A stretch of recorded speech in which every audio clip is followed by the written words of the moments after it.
Hi, இப்போ நம்ம வந்து ஸ்டூடெண்ட்டோட ஆக்டிவிட்டி ஃபீல்டில் என்ன இருக்குன்னு பார்க்க போகிறோம். அதுக்கு ஸ்டூடெண்ட் ஃபஸ்ட் வந்து யூசர் நேம் பாஸ்வேர்ட் கொடுத்து லாகின் பண்ணணும். லாகின் பண்ண உடனே இதுதான் ஸ்டூடெண்ட்டோட ஹோம் பேஜ். இந்த ஹோம் பேஜில் வந்து ஆக்டிவிட்டி ஃபீட் அப்படின்ட்டு ஒரு ஆப்ஷன் இருக்குது. இதை நீங்கள் வந்து கிளிக் ஹியர் அப்படின்னு கொடுத்துருக்கு. இதை நீங்கள் கிளிக் பண்ணிங்கன்னா ஸ்டூடெண்ட்ஸோட எல்லா ஆக்டிவிட்டீஸும் இதில் இருக்கும்.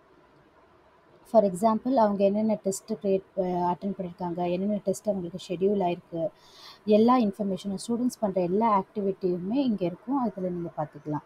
இப்போ இங்கே ஸ்டேட்டஸ் காட்டுது. ஸ்டேட்டஸ் வந்து கம்ப்ளீட்டட் அப்படின்னு இங்கே எல்லாத்துலேயும் இருக்குது. பிகாஸ் இந்த பர்டிகுலர் ஸ்டூடெண்ட் வந்து அவங்களுக்கு அசைன் பண்ண ஒர்க் எல்லாம் கம்ப்ளீட் பண்ணிட்டாங்க. அதனால இங்கே கம்ப்ளீட்டட் அப்படின்னு இருக்குது.